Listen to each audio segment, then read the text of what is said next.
Assalamualaikum warahmatullahi wabarakatuh. Saya dari kelompok 4. Saya sendiri Yuda Septrianti NIM 208004 dan teman saya Satria Ramadadi NIM 208001. Baiklah, saya akan menjelaskan presentasi kami, hakikat etika bisnis dan hubungan bisnis dan moral. Hakikat bisnis adalah kebutuhan manusia yang berupa barang dan jasa yang harus terpenuhi kebutuhannya. Dengan usaha mendapatkan alat pembayarannya yaitu uang atau tukar menukar. Hakikat bisnis adalah usaha untuk memenuhi kebutuhan manusia, organisasi ataupun masyarakat luas. Pengertian bisnis menurut para ahli. Mahmud Mahfud. Bisnis adalah usaha perdagangan yang dilakukan oleh sekelompok orang yang terorganisasi untuk mendapatkan laba dengan produksi dan penjual barang atau jasa. Untuk mendapatkan laba dengan memproduksi dan menjual barang atau jasa untuk memenuhi kebutuhan konsumen. B. Telepon tahun 1979 adalah bisnis sebagai aktivitas yang menyediakan barang atau jasa yang diperlukan atau diinginkan konsumen. Dapat dilakukan oleh organisasi perusahaan yang memiliki badan hukum maupun perorangan yang tidak memiliki perusahaan yang memiliki hukum.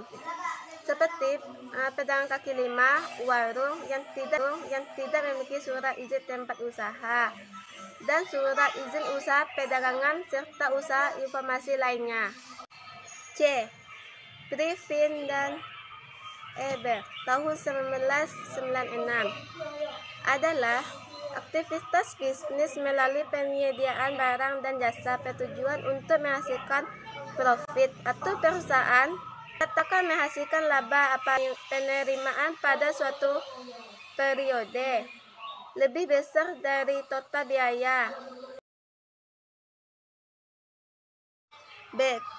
Karakteristik profesi bisnis. Secara umum, ada beberapa ciri atau sifat yang selalu melekat pada profesi, yaitu 1. Adanya pengetahuan khusus, yang biasanya keahlian dan keterampilan ini memiliki berkat pendidikan, pelatihan, dan pengalaman yang bertahun-tahun. 2. Adanya kaidah dan standar moral yang sangat tinggi.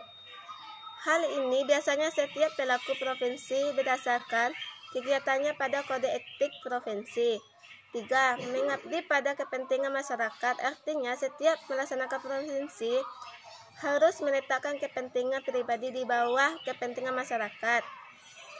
4. Ada izin khusus untuk menjalankan suatu profesi. 5. Kaum profesional biasanya menjadi anggota dari transformasi yang terjadi harus memberikan nilai tambah pada penerima.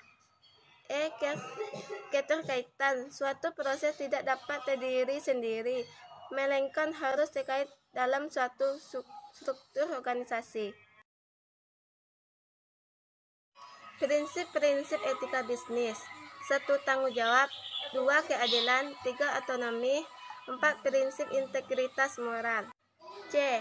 Moral dalam Islam. Moral adalah hal yang menyinggung akhlak, tingkah laku yang susila, ciri-ciri khas seseorang dengan perilaku pantas dan baik, menyinggung hukum, adat istiadat, kebiasaannya yang mengatur tingkah laku, sebuah pengetahuan atau gagasan yang mengangkut budi seseorang yang baik. Moral juga diartikan sebuah ajaran yang baik. Buruknya perbuatan dan kelakuan seseorang tersebut. Moralisasi adalah sebuah gagasan, pandangan, dan ajaran yang berhubungan tentang perbuatan yang baik, sedangkan demokralisasi adalah kerusakan moral tersebut.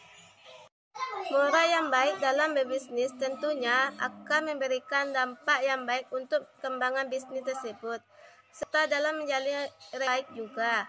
Bisnis juga yang bermoral akan mampu mengembangkan etika yang menjamin kegiatan bisnis yang seimbang, selaras, dan serasi. Macam-macam moral. 1. Moral murni adalah yang terdapat pada setiap manusia sebagai suatu perwujudan Pencairan ilahi. Moral murni disebut juga hati nurani. Moral terapan yang terdapat dari berbagai ajaran, filosofi, agama, adat yang menguasai pemutaran manusia. Baiklah, sampai di sini penjelasan dari kelompok saya. Kalau ada kata-kata salah, tolong dimaafkan. Assalamualaikum warahmatullahi wabarakatuh.